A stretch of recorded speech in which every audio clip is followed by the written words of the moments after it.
sadurunge pendadaran kawiwitan aku bakal paring dawuh. Nggih Bapak Durna kados pundi?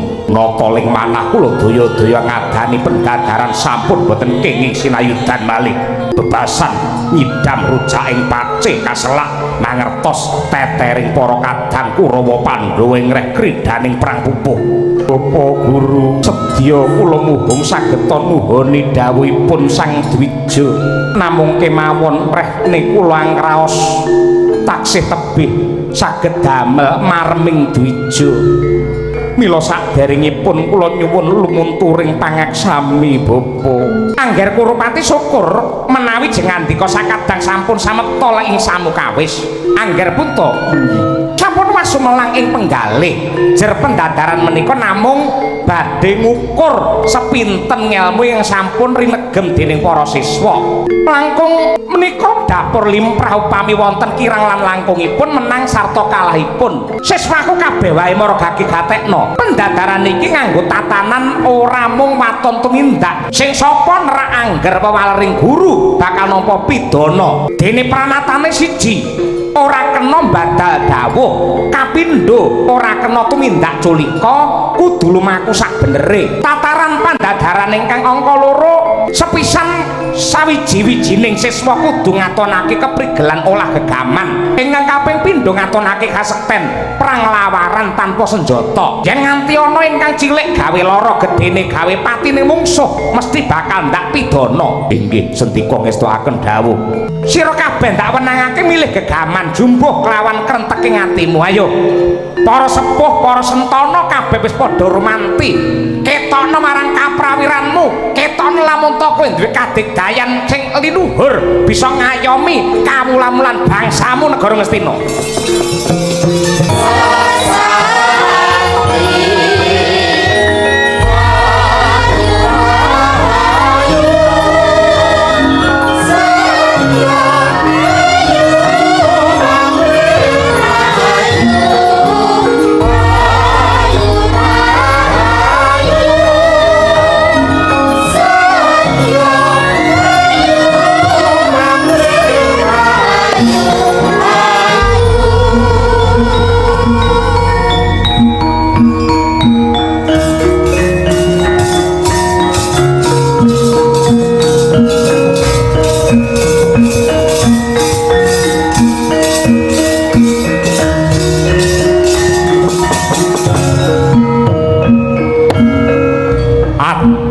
Saka kutha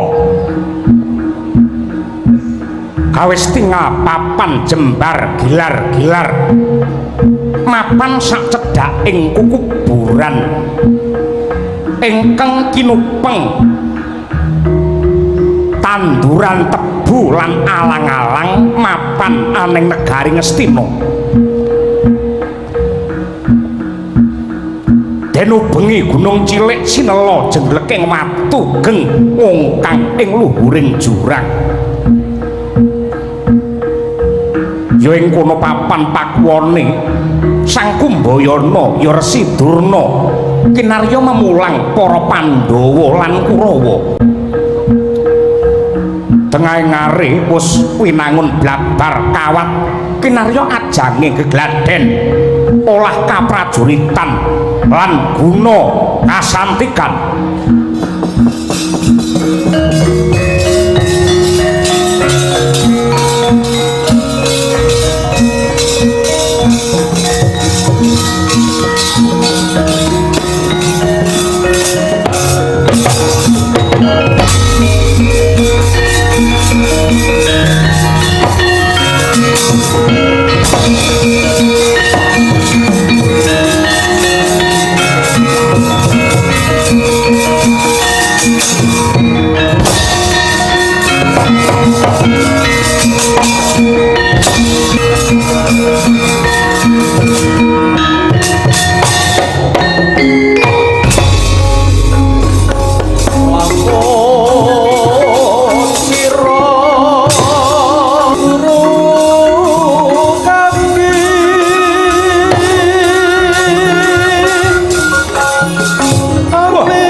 kau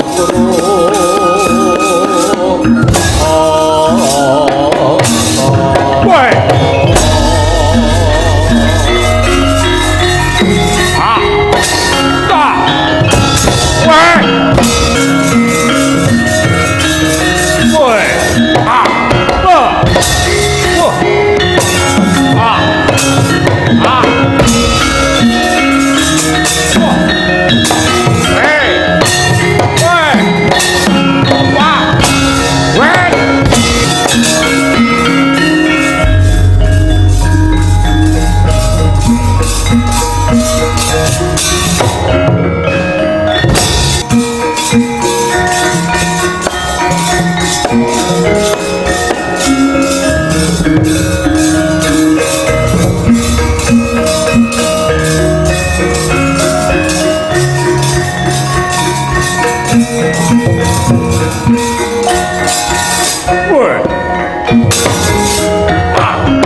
Nuwun sewu sangadi Penemban Kalkondo. Sarawuh paduka wonten ing palereman kula mriki kula ngaturaken pasegan panakrami kunjuk Sang Resi. Om Ilahing awik namastu namasidam. Muga rahayu sagung dumadi. Ya Guru Durna. Banget panarimaku dene semono anggonmu asung pakurmatan ora liwat salam taklimku tampanana muga-muga nyembuh jejeking kadarman anggonmu jinejer dadi Guru Durna. Ngaturaken panuwun mugi-mugi dawuh paduka saged anumusi monggo kula dherekaken lenggah ingkang kanthi merdikaning penggalih Penemban Resi Durna.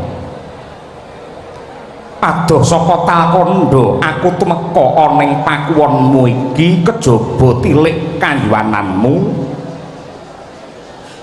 Aku uga bakal miterang ndak sawang putu-putuku Pandhawa lan Kurawa.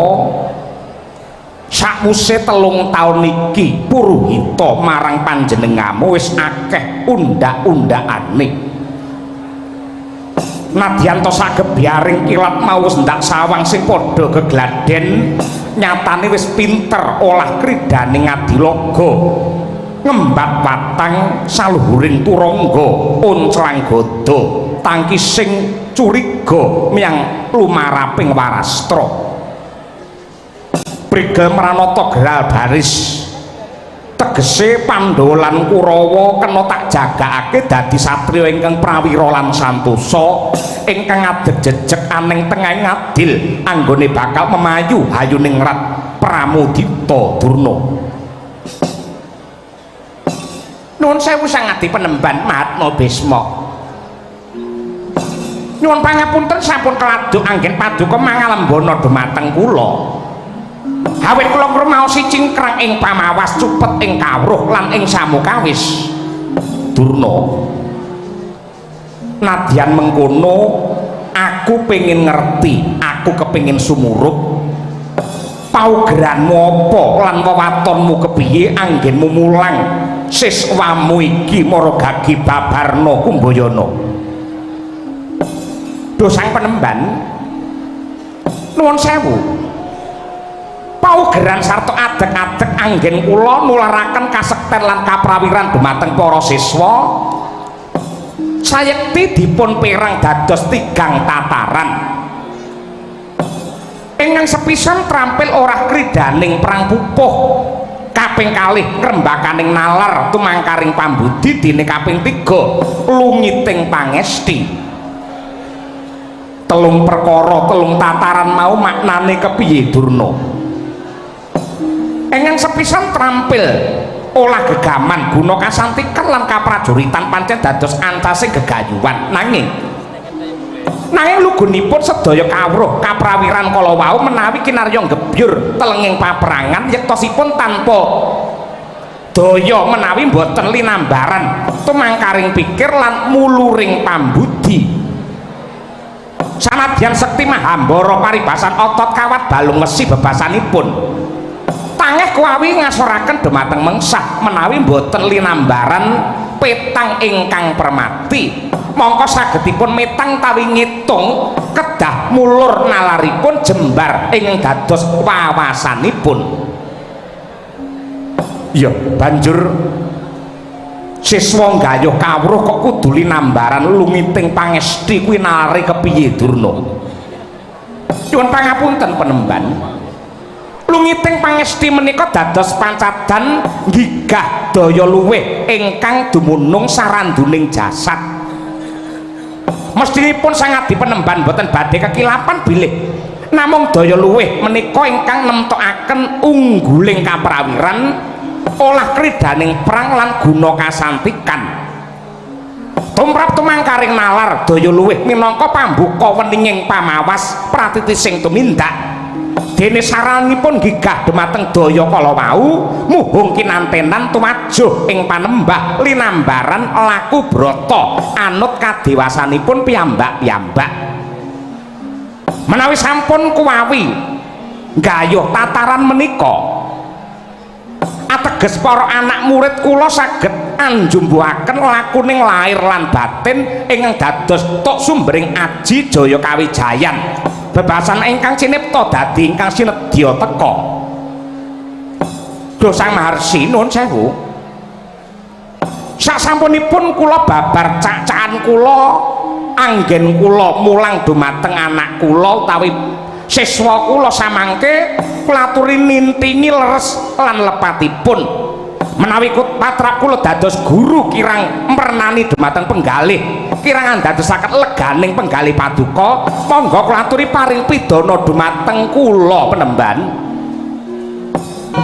Bejo kemayangan dene putu-putuku Pendholan Kurawa winengku ing dwija ingkang lebda ing reh agal alus Resi Durna suka bungaing atiku bebasan nyandung wukir sari kaya wis ngicipi kamulyaning kasuwargan putuku Kurawa lan Pandhawa lamun wis tuntas nyecep kaluwihanira yekti bakal dadi satriya pepunjuling jagat mutiaraning para umat mulaku banget ngaturake tarima kasih lawan kowe Durna aku matur nuwun Kumbayana.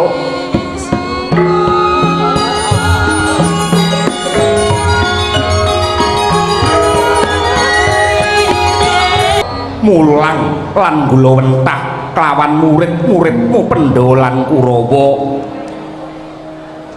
aku uga melu seneng kowe mbiyen milih papan kanggo pasinaon sing mapan ana ing papan ingkang sepi kaya mangkene adoh desa adoh kutha anane mung alang-alang kelawan wit-witan tebu. Papan iki mbiyen sepi, saiki dadi rame mergo anane sekolahmu sing apike kaya ngene. Mula Kang mangkono Durna, gandeng kowe pinter nglowentah karo muridmu, kowe pinter nata karo sekolahmu, kowe njaluk apa karo aku? Kowe kandha njaluk apa karo Bisma mesti ndak turuti. Nyuwun pangapunten Penemban, kula mboten badhe nyuwun menapa-menapa. Kula mboten edan kalian derajat pangkat, mboten edan kalian brana picis, mboten edan kalian kelungguhan. Ning nuwun sewu, panyuwun kula namung setunggal yen pancen para penggede negari Ngastina mliginipun paduka Sang Mahatma Bisma tresna kalian kula pun Guru Durna. Kula mboten nyuwun napa-napa, kula namung nyuwun saben-saben sekolahan kula mriki ulang tahun dipun tanggapaken wayang, kula sampun seneng Penemban. Ngono Durna. Nggih.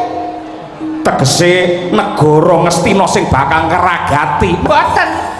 Para penggede negari Ngastina namung mangestoni kemawon, namung paring palilah kemawon. Mangke babakan ragat, mangke ingkang nyekapi dumateng lampan menika mboten wonten sanes kejawi namung anak-anak kula ing sampun lulus saking pertapan kula mriki ingkang sami nyambut damel wonten ing manca negari niki mangke ingkang ragati. Oh ngono. Nggih. Oh iya syukur yen pancen kaya mengkono. Banjur apa meneh? Nuwun sewu. Kejawi saking menika kula menika namung sadremi netepi wajibing guru mucal dumateng murid dene kasil lan botenipun gumantung temenipun pangudi lan atuling panggladi. Bebasan sok glogok banyu ngejon nanggen kula paring sesulang piwulang dumateng murid menawi mboten kaudi kanthi tumemen tangeh sanggetipun kasembadan.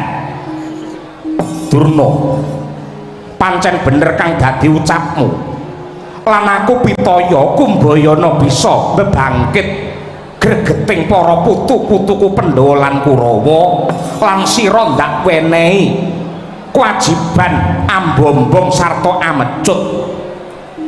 Guru Durna, ndak kira aku wis rumangsa marem, aku wis rumangsa lega, aku wis rumangsa seneng nonton kahanane pawiyatanmu kene. Turupamane Bisma kesuwen mapan ana ing kene mesti bakal ngrigon-ngrigoni anggenmu bakal minterake marang siswa-siswamu. Daya-daya aku nyuwun pamit. Aku percaya sediamu kang hayu bakal manggih rahayu Durna.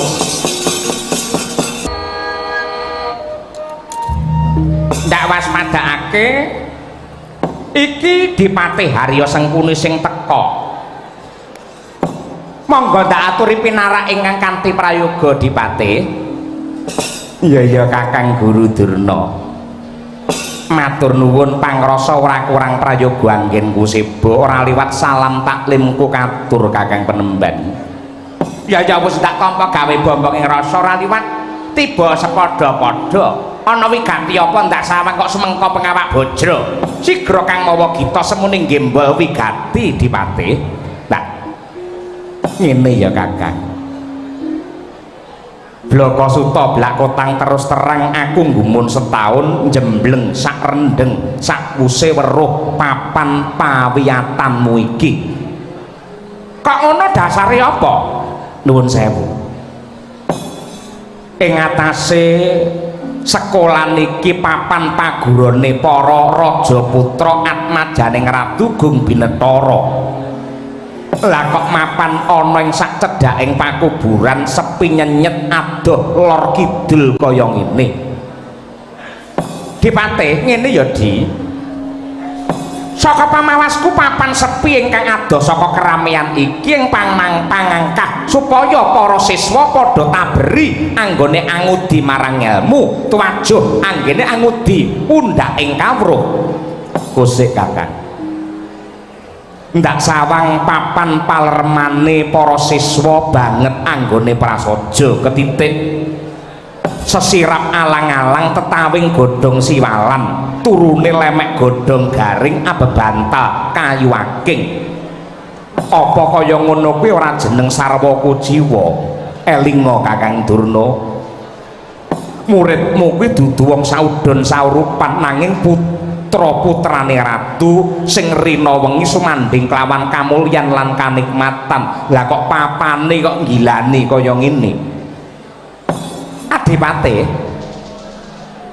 papan paturon ing sarwa prasaja iki ing pangajap kinarya gladi kasantosaning raga aja nganti murid-muridku ringkih saka adem panasing swasana. Kejaba saka iku kanthi para siswa mapan ana ing pakuwon ingkang wingit lan mapan ana cedhaking kuburan kuwi supaya muridku kendel lan adoh saka rasa miris.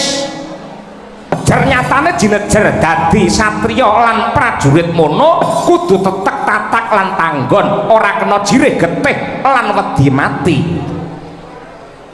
Lah banjur cara apa sing ndok tindakake kangge ngukur marang kewanene para putra siswa? Caraku ngukur kekendelane para murid-muridku barengi wanci pangklong ing dina malem jemuah kliwon.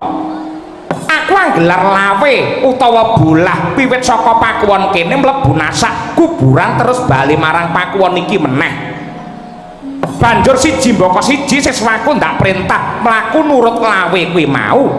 Nah, kanthi cara kuwi aku bisa ngukur marang kekendalane para murid. Yen baline ora nurut lawe tegese sesapa mau lirwa ing wajib. Ewadene ingkang nurut lawe nanging pucet praupane gobyos kringete pratandani lamun to kuwi murid sing jirih getih wedi mati atine cilik.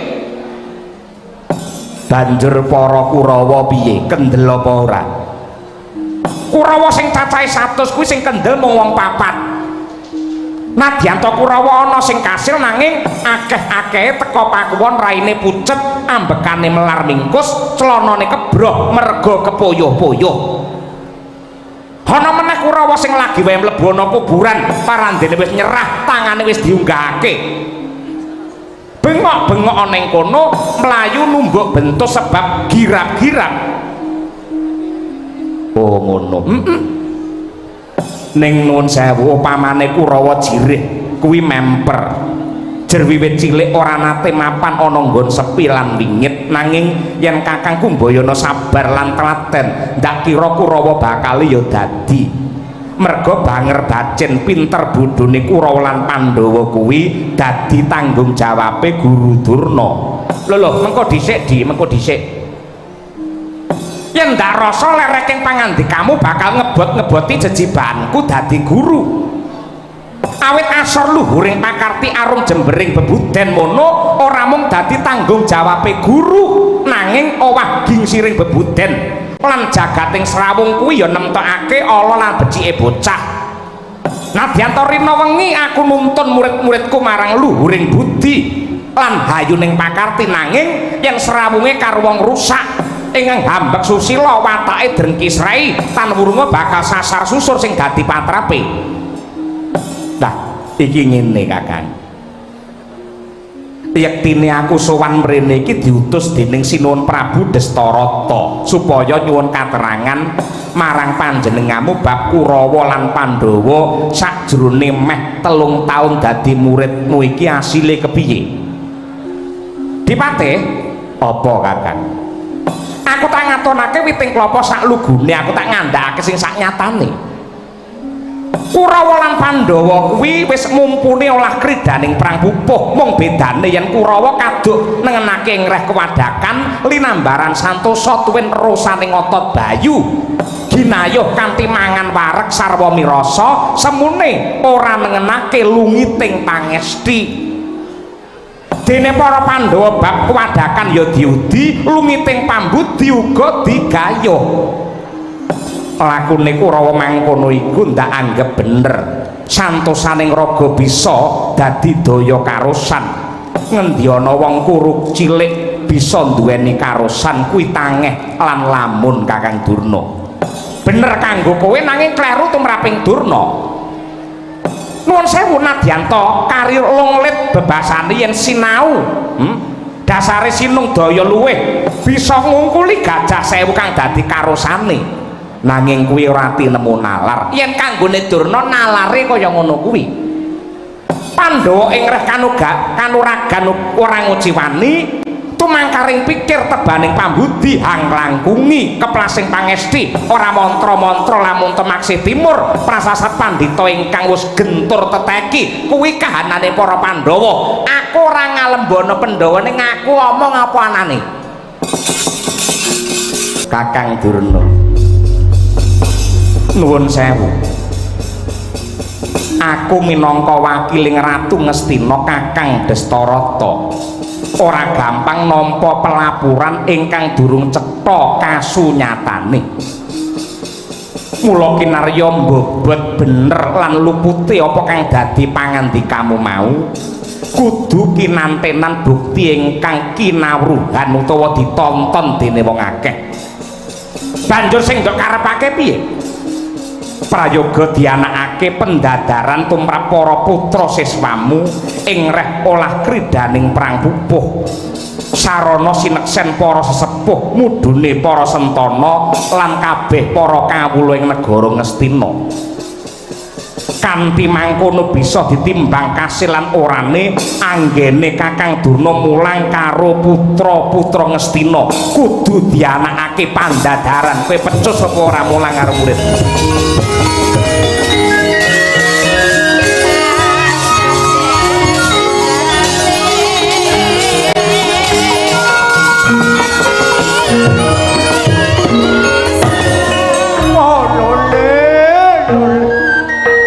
Kosek dipatih, kosek cara kang kaya mangkono mau sisip sembire luput katuranggane gawe dedah ajanging pasulayan satemah nuwuhake rengkaning kekadangan trah Saptawarga Pandhawa lan Kurawa. Ora Kakang, ora. Iki dawuh perintah saka Ratu Ngastina Kakang Dastarata. Sing bener sing dawuh iki Ratu Ngastina apa lambene Sengkuni? Dawuhe Ratu lan Patih Ngastina sing kudu diendahake karo Guru Durna. Yen panjenenganmu badal dawuh ateges anggonmu paring katerangan bab siswa-siswamu mau mung ngaya-wara ora ana nyatane mung padu-padune kepengin nutupi keringkiamu anggonmu ora bisa dadi guru sing apik. Mula kudu dianakake pendadaran. Aku wis bisa nampa lereke pangandikamu lan aku wis bisa maca glagatmu.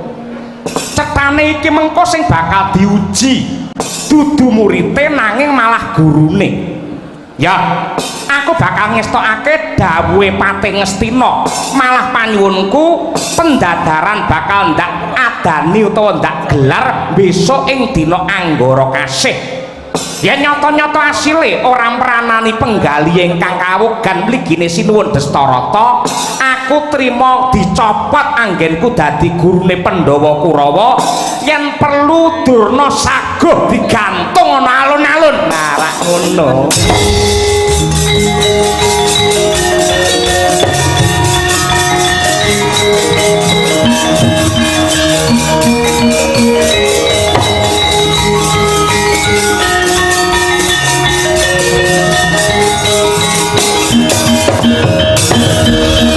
Wah, kowe guru sing apik Kakang Durna.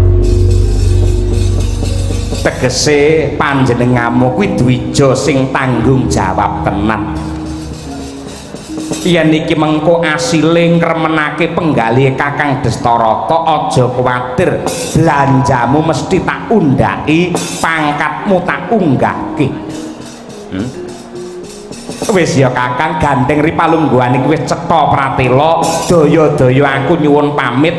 Aku bakal matur marang Kakang Prabu Dastarata lan ngaturi para sepuh sentana Ngastina supaya nekseni pendadaran siswamu besok ing dina Anggara Kasih ing ngarep Kakang.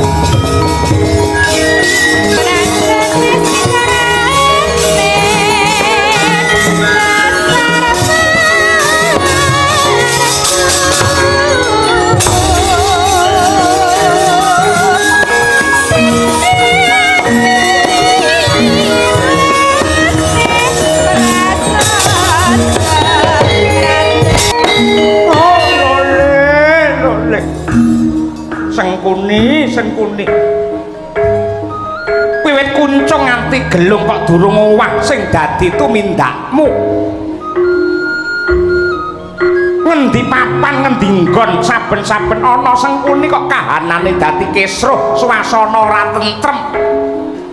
Mongko wis cetha lamun to sing jenenge pawiyatan utawa sekulan bakal rusak lamun to Sentana Praja ingkang murka melu cawe-cawe ngurusi marang pawiyatan kuwi mau. Ya aku mau bakal ngestokake dawuhing Ratu Ngastina lan apa kang dadi ucapmu. Sisan gawe tangge mbuktekke. Oleh-oleh Kurawa le keset iki kok dadine piye? Para Pandhawa anggene tuwajuh mudilmu dadine piye?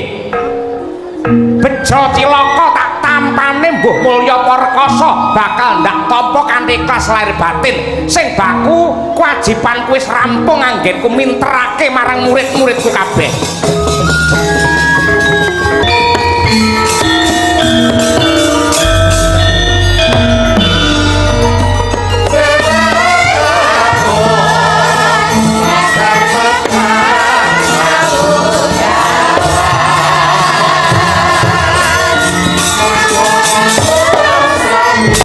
Kawula nuwun sewu Paman Patih Arya Sengkuni.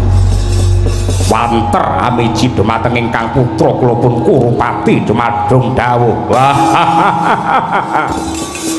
Semanten iki kula pun Dursasana nyadong dawuh ndika tindak teng sekolahan kula mriki enten apa, Mas? Ingkang putra kula pun Kartomarma cumadung dawuh Paman. Iya nggih.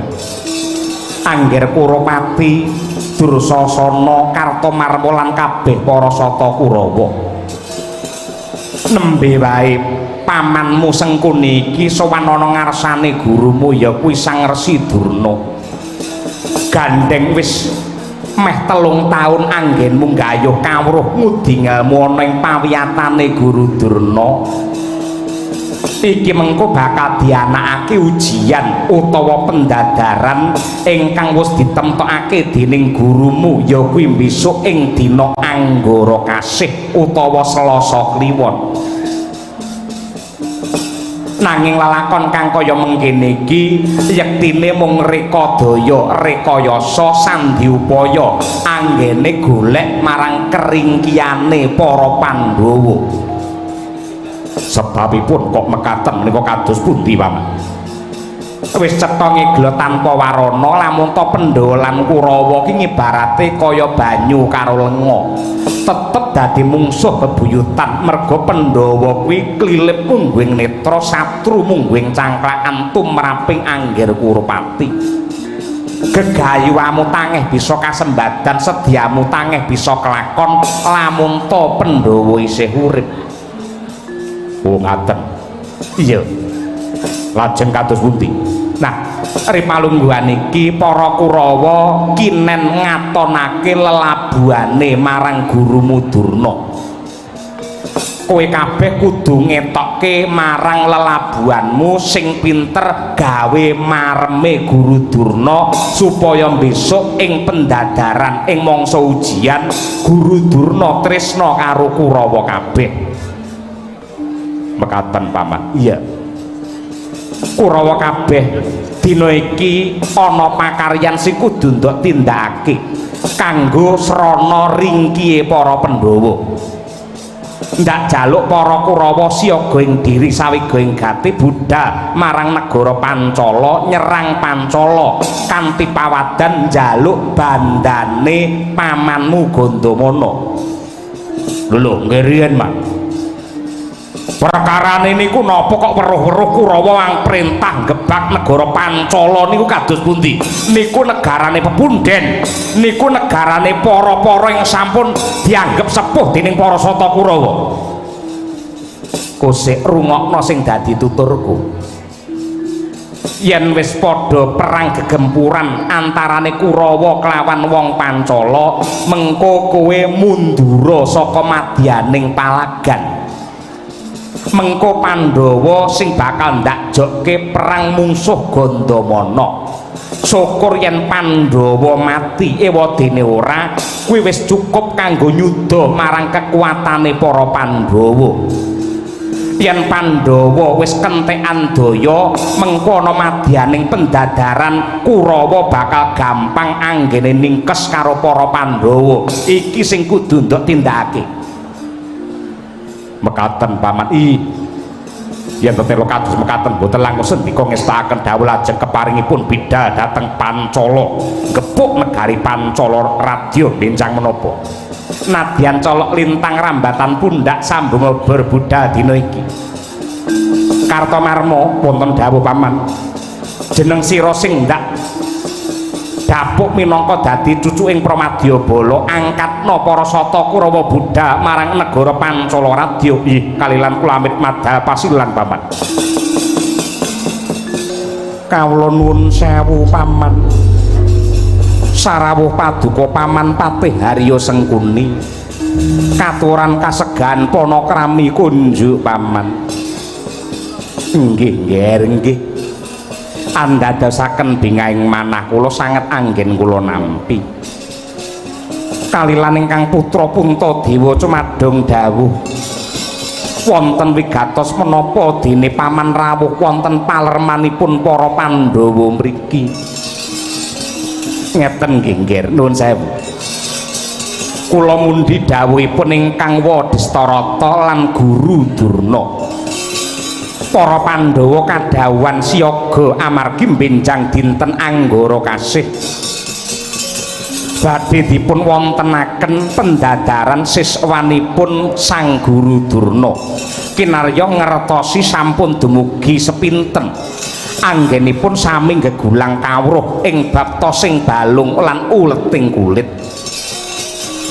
Duh Kanjeng Paman kula jejering sirsis tartamtu badhe ngestokaken dawuhipun guru. Lah mila saking menika wiwit samangke jengandika kedah sampun tata-tata supados mboten nguci wani. Salebeting pandadaran badhe dipun pirsani dening para pepundhen wadyabala tuwin para kawula. Tanwandi kathah para raja putra miyang satriya manca negari ingkang ningali lampahing pendadaran. Paman Sengkuni ora perlu nduk sumelangake kahanane para Pandhawa pancen wajibe siswa kudu ngudi kabeh dawuhing guru.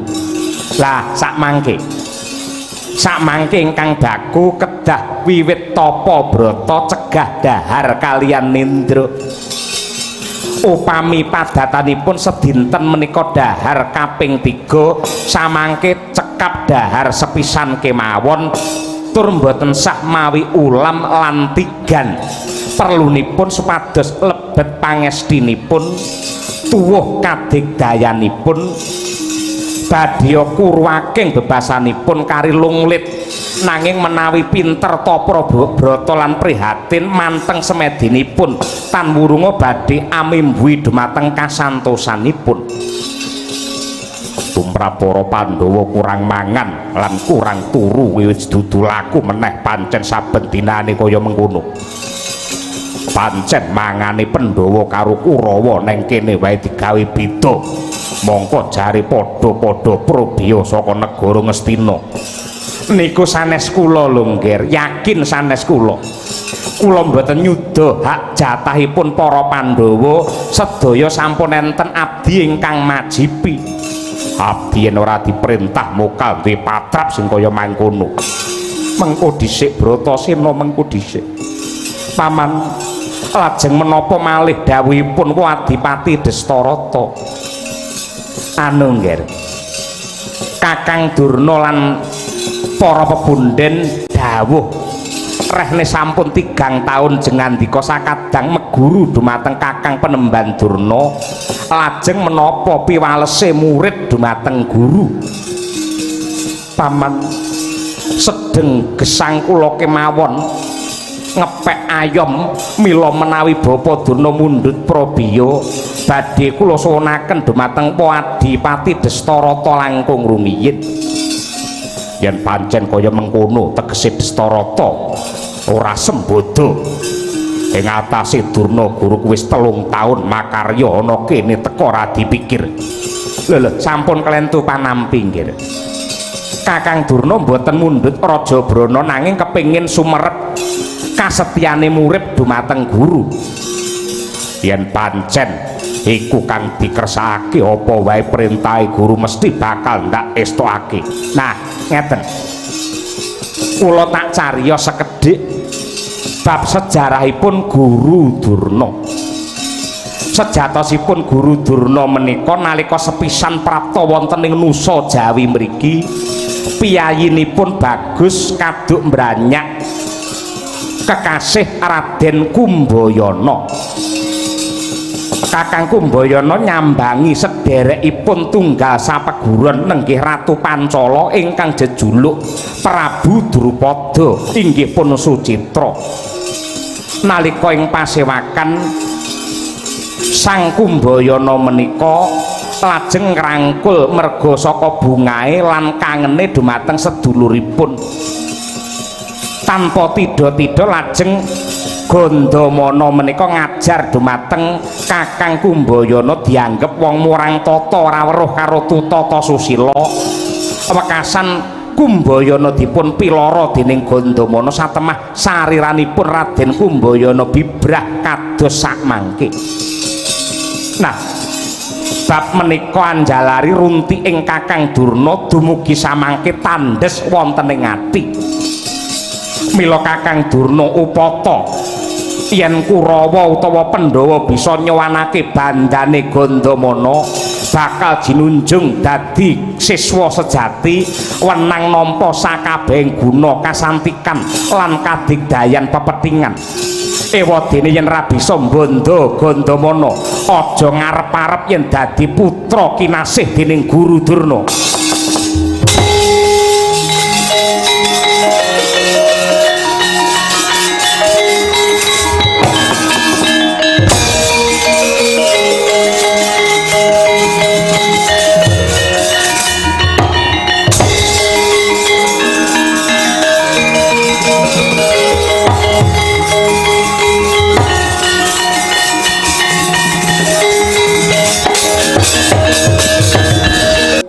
Nuwun sewu Anggir Puntadewa. Sedaya para kadang sampun ngestokaken dawuhipun guru jumangkah dhateng Pancala Radya. Nanging sebabipun menapa dene jengandika namung kendelan kemawon. Menawi Anggir Punta mboten ngombyongi para kadang ngrangket dumateng Gandamana ateges jengandika wiya dumateng printahing Dwija. Nyuwun pangapunten paman, mboten kok nama kula mbanggil dumateng dawuhing guru. Nanging kula meguru wonten mriki menika kejawi pinaringan ngelmu tosing balung uleting kulit, ugi pinaringan kawruh bab budi pekerti, kawicaksanan lan olah kawaskitan. Maknanipun kados pundi? Ilmu kawicaksanan tegesipun sedaya tumindak kedah dipun etang kanthi taliti lan permati leres lepatipun awon saenipun tuna lan batinipun supados anggenipun makarti boten grusa-grusu nanging tansah linambaran ati suci lan budi rahayu. Dados bab perintahipun Bapa Durna menika badhe kula teliti langkung rumiyin. Lajeng ingkang angka kalih bab olah kawaskitan menika tegesipun kados pundi? Waskita menika tegesipun tanggap dumateng pasemon. Owah gingsiring kahanan satemah saged mawas diri. Tumrap lelampahan ingkang badhe dumados contonipun pripun? Tuladanipun kados lelampahan menika. Lantaran Paman Sengkuni Bapa Durna paring dawuh dumateng Pandhawa supados ngrangket Paman Gandamana. Kanthi kawruh kawaskitan kula saged mangertos estunipun Paman Sengkuni menika goroh utawi mboten kula saged maca. Carane maca kados pundi? Menawi tiyang ngapusi utawi tiyang goroh menika saged dipun titik saking glagat.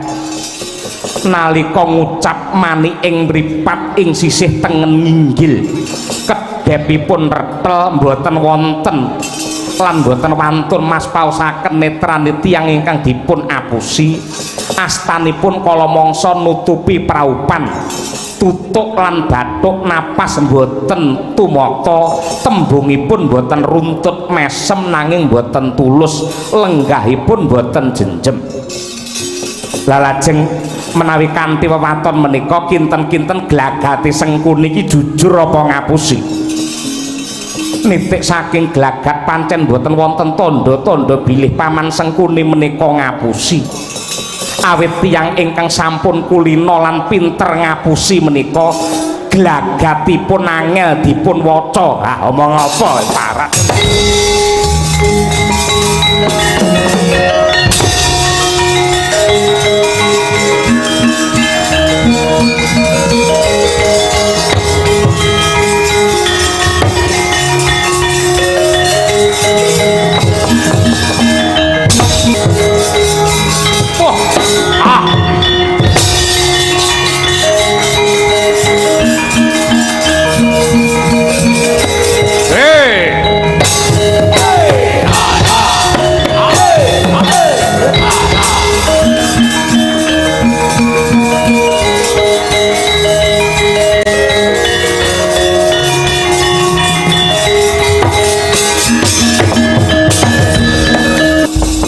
wadah cicah lagi wae aku ngancik wewengkon negara Pancala Radya ana prajurit malang kadak ana tengahing dalan mripate menteleng kaya bandeng sapa tambuh marang aku pangkatku tumenggung saka ing negara Pancala jenengku Krida Manggala kowe barisan saka ngendi putra siswane Guru Durna panunggalaning para sata Kurawa jenengku Surtayu ana parigawe apa kowe dampyak nyerangap gamanmu kumplebet genderamu ninggal tata krama teka ning Pancala mundi dawuhe Guru Durna bakal kinasih dening panjenengane lamun to aku bisa mbondo satriya mandira jajar jenenge Gandamana mula kang mangkono kowe nyimpang ngiwa utawa ngendi Gandamana pocoke jangkane wah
lenggah sirahmu.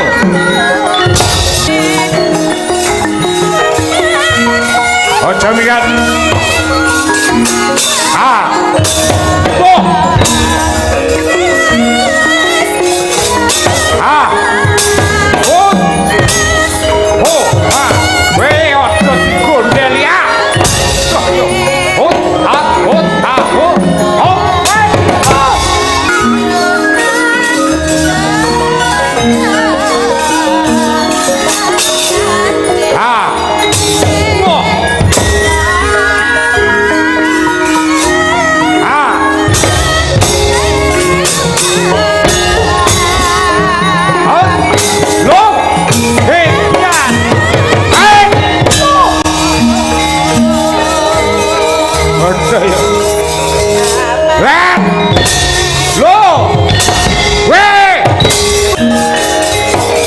Mundur.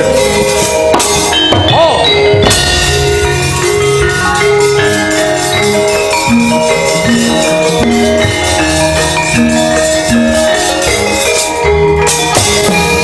Sapa iki? Patih Trusna Ketu wis sapa? Amba marang aku panunggaling Sata Kurawa jenengku Kartamarma. Endi paman Gandha lan rangkete dina iki? Kanthi ngono aku.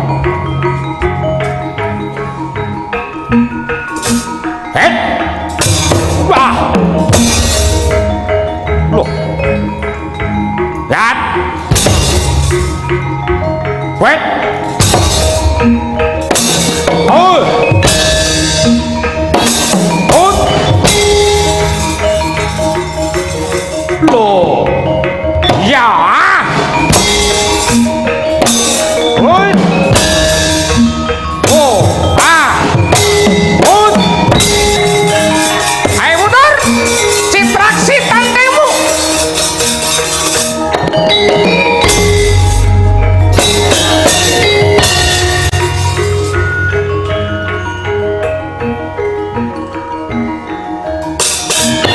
Sapa iki? Tumenggung Krida Manggala sapa? Citraksi. Aja lihat tantemu kejaba aku. Maju apa ora ngaso? Maju.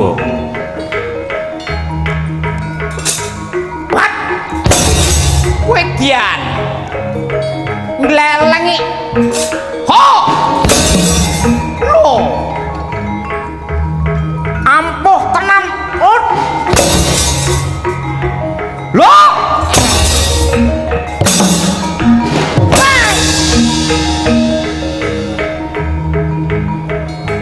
hop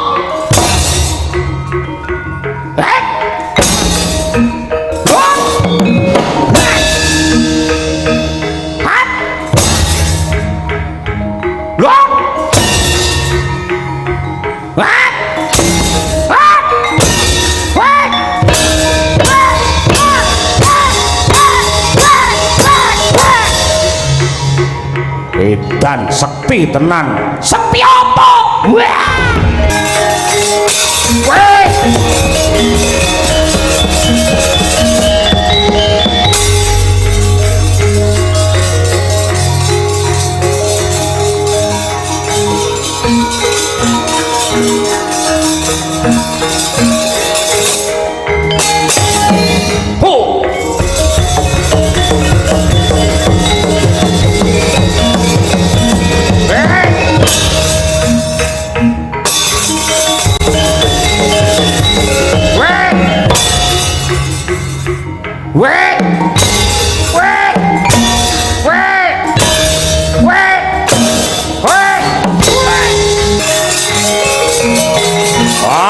Mundur.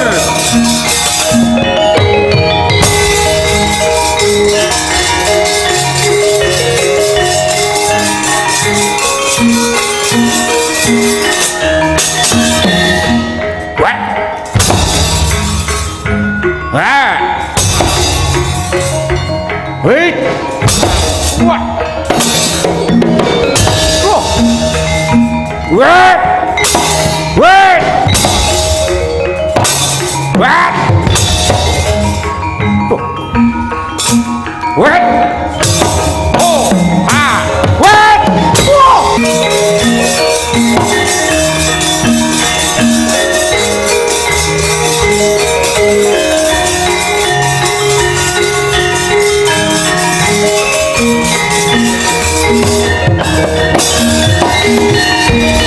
Nuwun sewu Paman Senguni.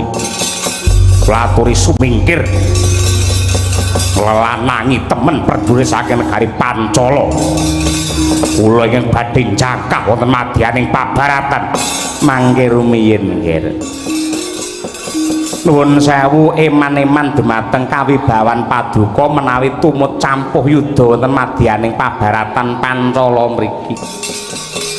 Menika namung reka daya, menika namung sandi upaya kangge mancing dumateng kanepsanipun Patih Gandamana. Lah lajeng keparengipun kados pundi? Mangprintahke para wadyabala Sata Kurawa supados ngudani jemparing lan raca bala dumateng para prajurit saking negari Pancala. Menawi prajurit Pancala sami sumingkir lan sami mundur, kula kinten mangke benggole nenggih Gandamana sing maju perang.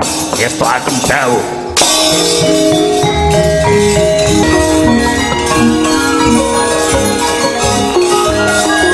Yo, rocok aman yo.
Jagat Dewa Bathara ya jagat Mangestungkara. Babar pisan ora nduga mana. Nitik saka gendirane cetha lamunta kae golongane para Kurawa. Ing atase Kurawa patrape kaya mengkono parandene tak sawang Pandhawa uga manunggal melu anggene ngebak negara Pancala. Ora nyawang Pandhawa apa dene Kurawa. Janji ora gelem leren Gandamana sing bakal ngejur kuwandamu.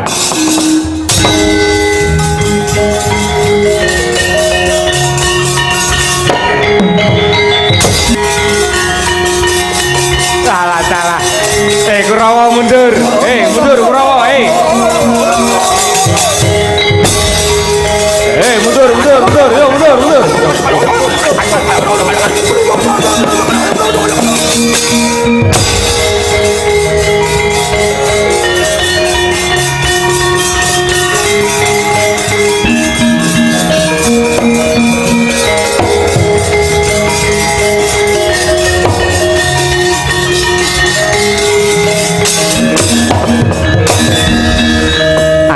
Bratasena. Wah, Paman Sengkuni iki. Nuwun sewu. Para kadang-kadang dika nenggih para Sata Kurawa mboten wonten ingkang mangga puliya. Sedaya sami mundur wonten madyaning pabaratan. Sebab apa kaya mangkono?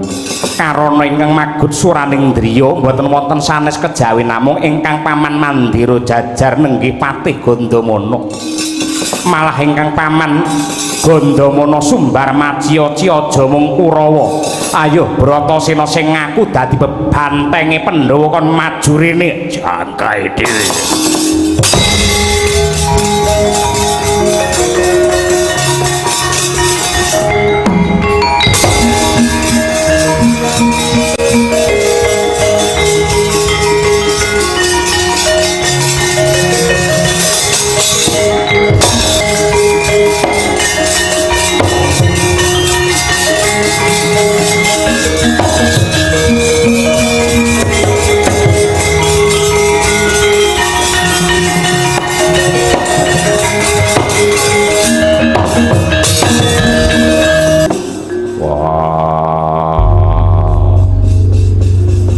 Paman Gandamana bektiku katur.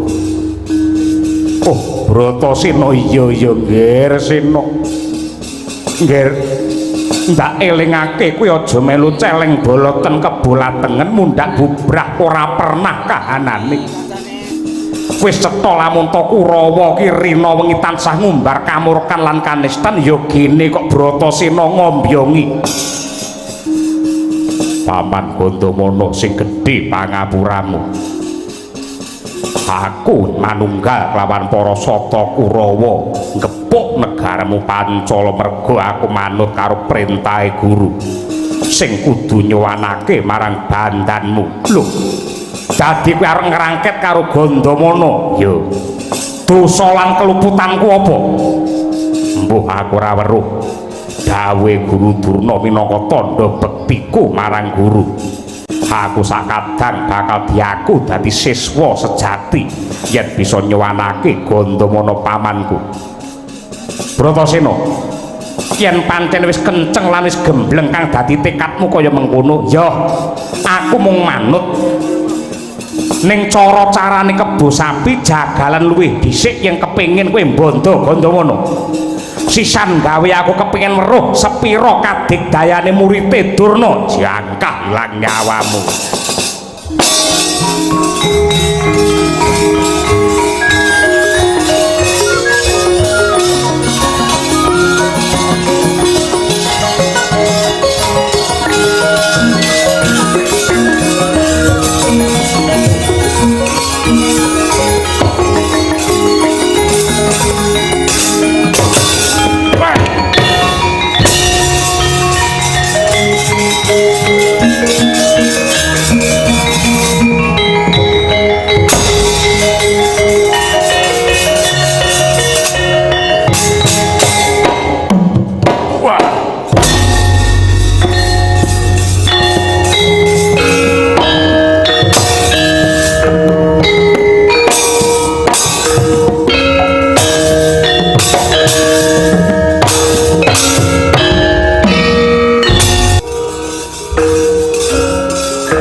Dewa Bathara ya jagat mangestungkara. Anakku ngger Bratasena. Rumangsa marem atiku ngerti marang karosanmu lan kadigdayanmu ingkang ngedap-ngedapi. Ya. Nanging ripalungguhan iki nadyan kaya ngapa lan kepiye tetep tak turuti apa kang dadi kekarepane gurumu Durna. Idep-idep tak nggo nglabuhi karo anak-anakku Pandhawa nggene meguru. Ngiras pantes pengen ngerti sing dikarepake Durna iki kepiye.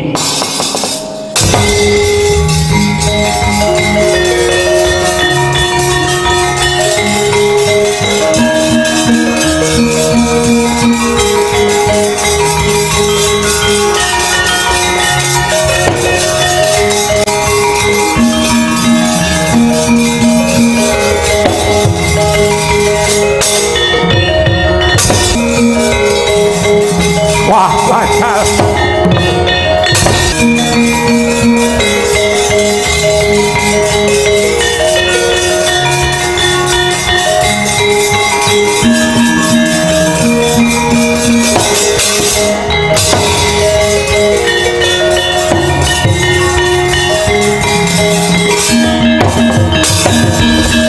Patih terus ketu. Iki ana lakon apa lah kok Pancala dadi perang gegempuran sing kaya mengkene bleduk mangampak-ampak gawe giris. Apa sing dumadi terus to ketu? Nggih. Duh sinuwun kalilan matur sisip nyuwun gunge samudra pangaksami.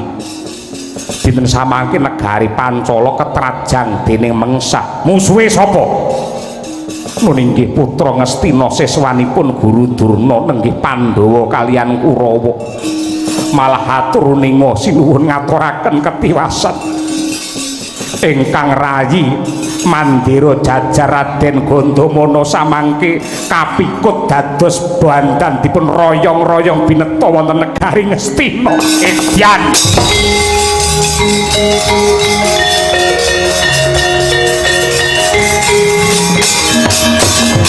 wah, setan alas. Lelakon pek nganeh-nganeh kaya mengkene. Saka petungku lan pamawasku kaprawirane Pandhawa Kurawa kuwi ora ana sak apa-apane yen timbang karo Gandamana. Nanging ya gene kok Gandamana bisa kapikut. Inggih. Kasunyatanipun kados mekaten sakmangke kados pundi prayogining lampah. Terus kok itu reksanen Praja Pancala tak oyake tak odole ning Ngastina karepe piye?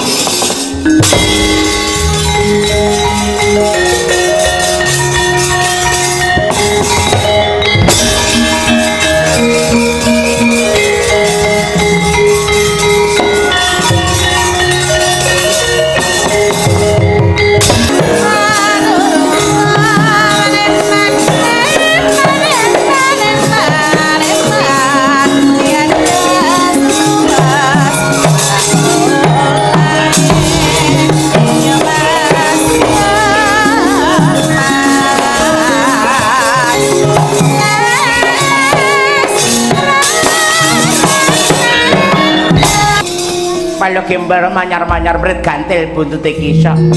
Bratasena, kowe gawe kageting atiku.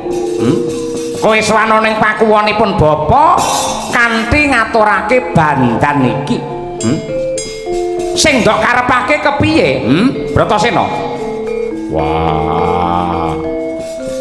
Durna guruku kowe aja kami tambuh. Ing ngarep jare kowe mundhut tandha bektine murid marang guru sarana nyuwanake bandane Paman Gandamana. Samengko wis keturutan maragake tampanen bektine Pandhawa lantaran angge Umbanda Gandamana.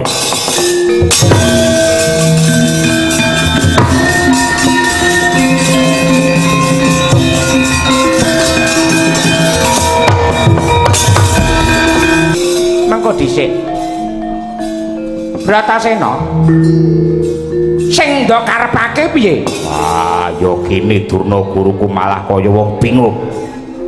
Kowe njaluk tandha bektine murid wujude bandane Paman Gandamana wis tak aturake. bareng teko kene ya kene ucapmu kaya mengkono. Oh ya Yen pancen kaya mangkono banget panarimaku dene kowe wis bisa mujuti pundhutaning gurumu. Samengko ndak pundhut uculana bandane Raden Gandamana sakwise mangkono. Daya-daya kowe metu saka pakuwon Bratasena.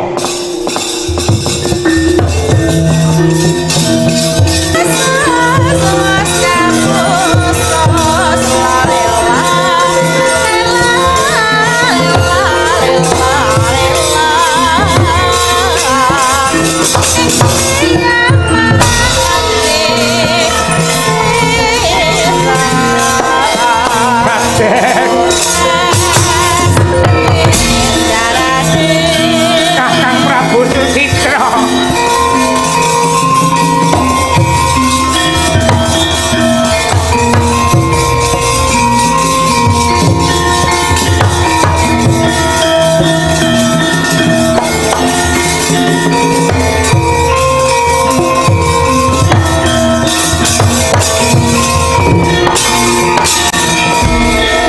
Nuwun sewu. Raden Gandamana dalah paduka Kakang Prabu Drupada. Kula nyuwun pangapunten menawi wonten kelacuting lampah kula. Lan kula pitados mokal Bratasena saged mbanda Raden Gandamana menawi boten wonten mulunging penggalih jengandika Raden. Lan nuwun sewu. Kula pitados Raden Gandamana tartamtu anyakra bawa bilih anggen kula anggadhahi muga kados mekaten awit runtik dumateng lelampahan ingkang sampun kawuri kabedhela manah kula kasigara jantung kula mboten paja-paja babar pisan Raden. Malah kanthi lelampahan menika lelampahan menika kula pinilara dening Raden Gandamana sakala ngemutaken dumateng lepating tumindak dene mboten saged njumbuhaken kalian angger pranataning negari mboten ngertos dumateng tata krami.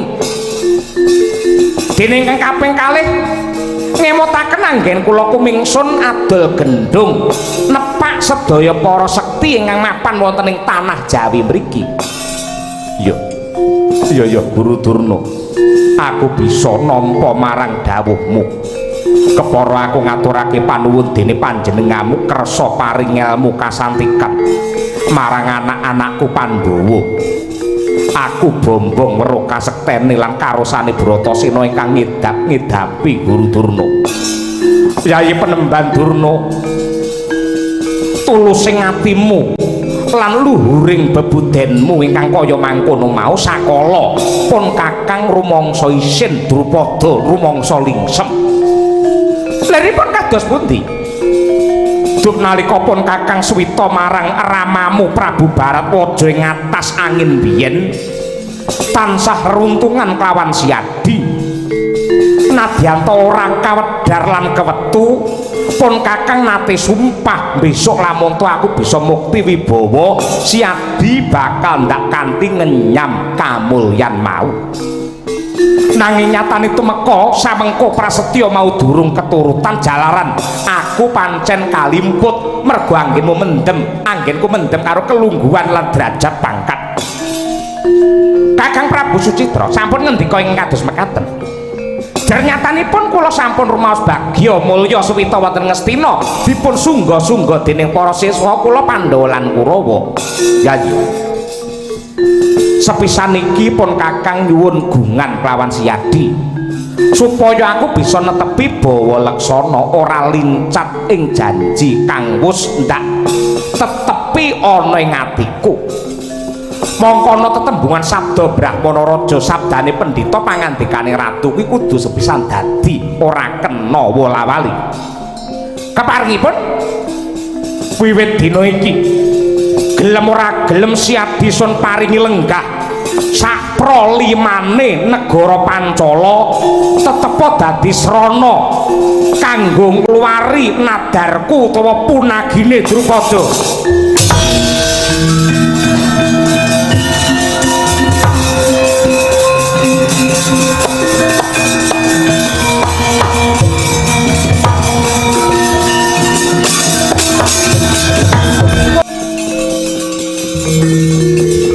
Kakang Prabu Drupada, Mboten kok nama kula nampik nugraha saking paduka menika babar pisan mboten nanging Guru Durna yen sira ora nampa prasasat sira ingkang jurung Paka Prabu Drupada lincat saka Ubaya wis Yayi wis tulungana pun Kakang supaya aku ora duwe dosa lan ora cinacat dening wong sak jagat. Oh mekaten. Iya. Nggih. Yen tetela kados mekaten paring paduka kula tampi. Mugi-mugi saged tatas tuntas talining prasetya paduka. Lah kaya ngono sing ndak arep-arep. Lah rehne sing ndak pisungsungke sak pralimane negara Pancala mula mandya ucapku papan kuwi sing ndak wenehake marang Siadi tak wene tetenger Pertapan Sukalima.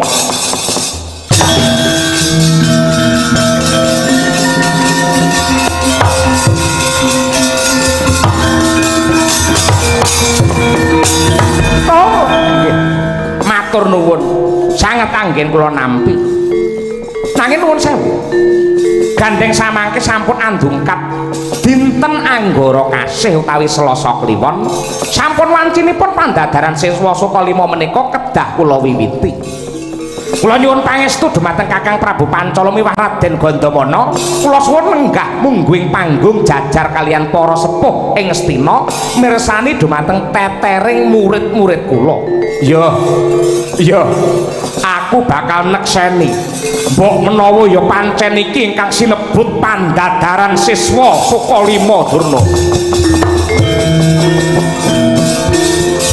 Angger Kurupati sakadang apa dene Angger Puntadewa sakadang. Sadurunge pendhadaran kawiwitan aku bakal paring dawuh. Nggih Bapak Durna kados pundi?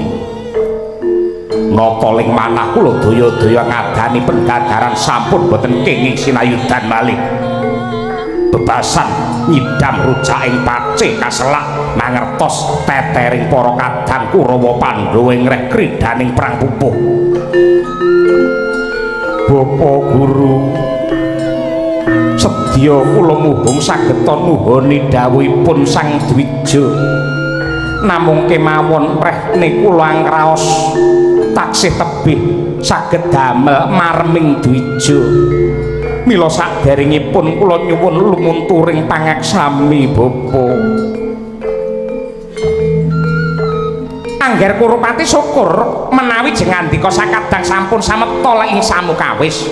Angger Punta sampun wasumelang ing penggalih jer pendhadaran menika namung badhe ngukur sepinten ngelmu yang sampun rinegem dening para siswa.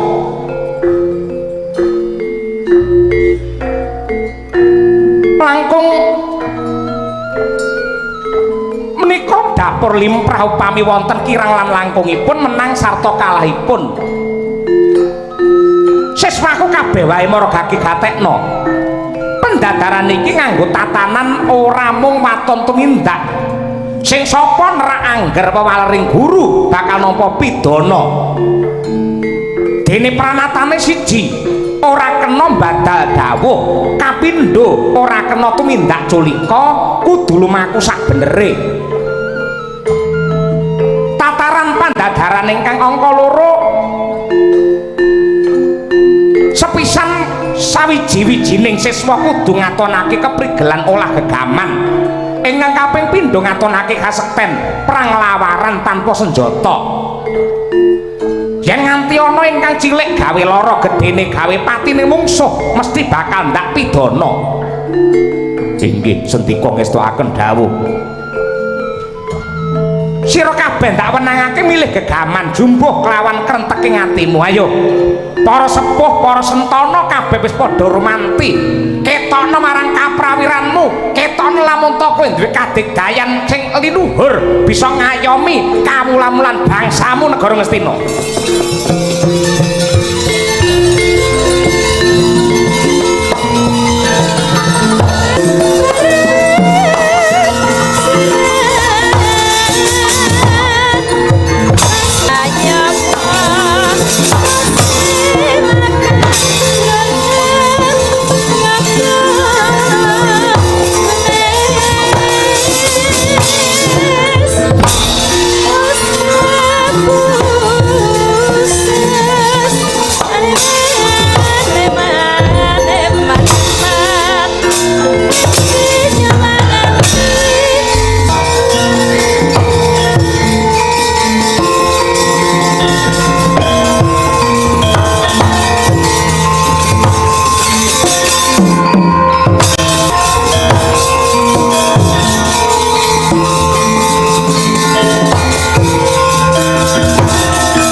Puntadewa kadang-kadang jengandika Kurawa sampun sami ngetingalaken anggenipun olah dedamel wonten ingkang milih denda musala tumbak pedang candrasa jemparing miwah trisula semanten ugi ingkang rayipun kembar pinten lan tangsen dalah Bratasena ugi sampun ngetingalaken trampiling olah gegaman Doangger sedaya tuhu saged damel bingahing manah kula ateges mboten muspra anggen kula paring sesulang dumateng para siswa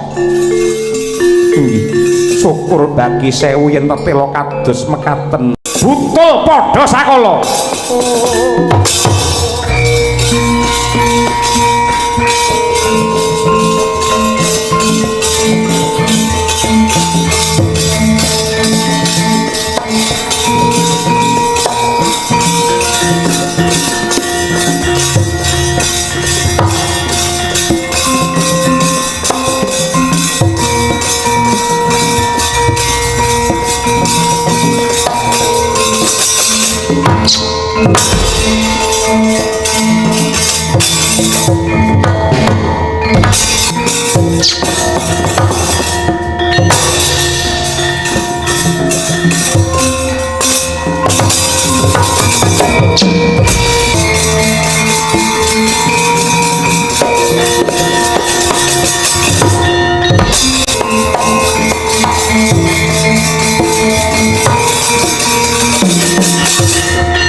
Durna sewu mboten ngraita menawi Kakang Puntadewa limpat angolah jemparing yekti nanggene pinter merga kesurung lungiting pangesti keplasing pambudi tanpa beda kelawan jeneng sira Permati wonten dawuh lamun muhung padha kelawan kadang-kadangira anggonmu nglepaske jemparing mawa lesan pepetan menungso utawa ndoking peking durung ndak anggap jumbuh kelawan tataran kagunanira samengko sira ngadeka sing jejeg ngadeka ana sisih wetan pun bapa bakal ana sisih kulon lamun to jemparingmu bisa nratas jemparingku ndak anggap lamun to kowe lulus sakjroning pandadaran iki Permati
jagat dewa batur ya jagat mangis tungkara nglelanangi timen satriya iki lepase jemparing pratitis bisa magas panahe Resi Durna ingkang kumrutuk kaya udan mangsa rendheng.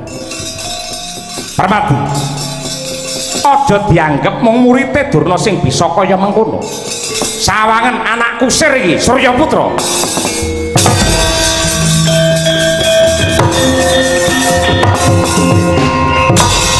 Ing bab olah titi sing jemparing kowe siswa sing unggul dhewe, sing anja dhewe. Nadyan mangkono aja kendul lan nglukur anggenmu sinau sebab ngilmuku yen dikedhuk malah saya jeru, yen dioyak parandene malah saya adoh, diunggahi parandene saya dhuwur. Inggih ngestuaken dawuh Bapak. Nah, dina iki pandadaran ndak anggap rampung merga iki wis surup surya. Minangka tandha paripurnaning pandadaran maragake lepasna jemparing sewu ning akasa gawenen jemparingmu tulisan yo kuwi wujute saka lima.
Nak sapa aranmu dene wani ganggu gawe pendadaran iki? Permati kaget atimu dene ana jamu ingkang ngembari titising olah jemparing. Purhanana iki anak kusir saka Petha Pralaya jenengku Suryaputra ya Basukarna. Apa sediamu kowe teka nglepasake jemparing magas panahe Permadya ning akasa? Dimen wong sajagat ngerti yektine ora mung siswane Durna ingkang aran Permadi sing pinter nglepaske jemparing sak dhuwure langit isih ana sing ngungkuli, jerone kedung isih ana sing luwih jero meneh. Sediamu bener nanging patrap ora pernah pancen tak jarak kepingin neter marang kabisanmu. Ayo yen nyata satriya liluwih adu dada kantaran bau kelawan Suryaputra. Panmurunga kowe kepingin pasulayan dudu kene papan dununge kene sing luwih prayoga.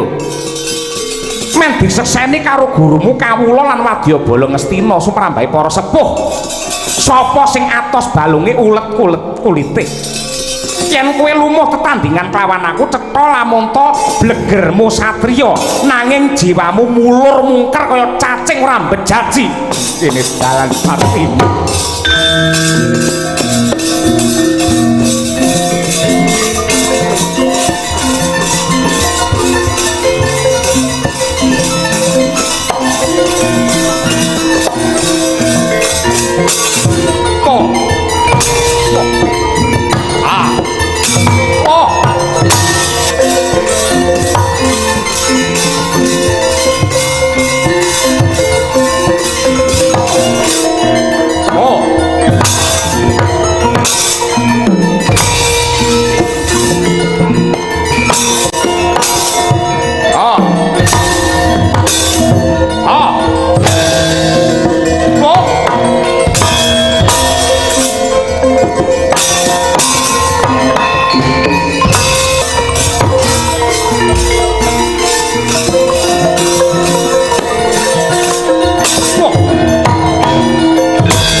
apa?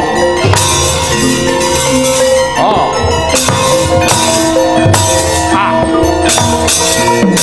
Oh, oh, ah. Oh.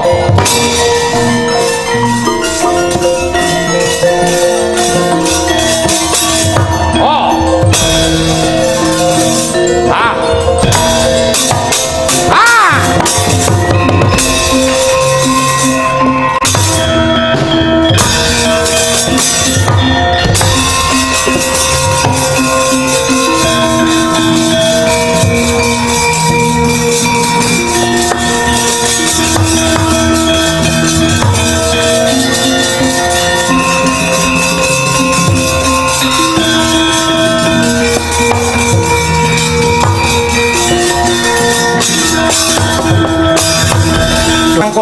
mengko dhisik mandeka dhisik anggenmu padha pasulayan iki janjane karepe piye kok malah ing atase pendadaran ndak pungkasi kok malah ana bocah nom-noman teko ganggu gawe anggenku nganakake ujian tumrapi para siswaku kowe iki sapa inggih ndangu dumateng nami kula pun Surya Putra saking Petha Pralaya namung atmajanipun kusir ingkang tigang warsa kepengker nate deku-deku meguru dhateng Jengandika nanging kula dipun tampik lajeng dipun gusah kaya sona dipun singkiraken kadi memala.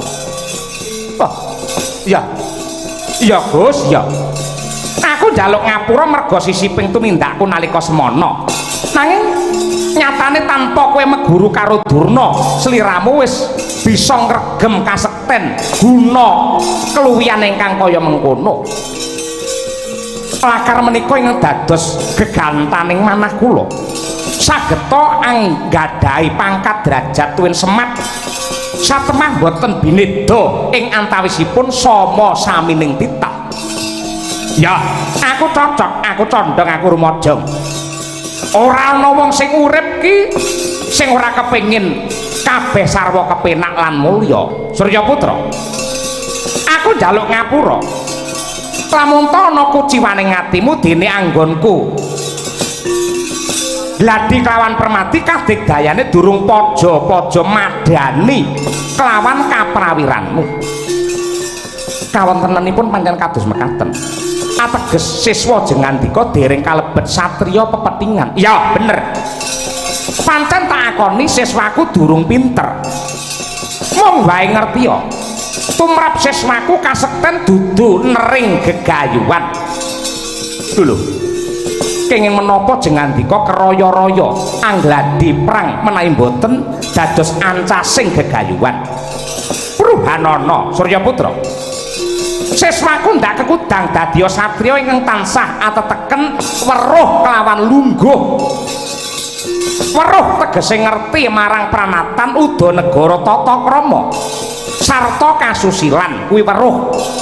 Ewadene lungguh tegese bisa mapanake pribadine ing sadengah papan jumbuh kelawan derajat pangkat lan kelungguhane.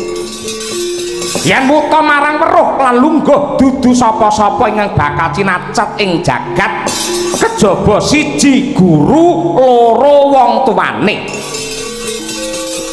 Apa meneh lamun ta putrane Hambek Kumalungkung adol gendung semungah sesungaran yekti Babu Pertiwi bakal ngruntuhake waspa Bapa Akasa kalimputan sedih. Surya Putra. Nadyan kepinterane sundul langit kasektene bisa nggulung jagat nanging lamun ta ora linambaran mawas diri yektine manungsa mau tanpa ana ajine malah kalah aji karo pasemone pari sing saya isi parandene malah saya ndingkluk. Aduh guru.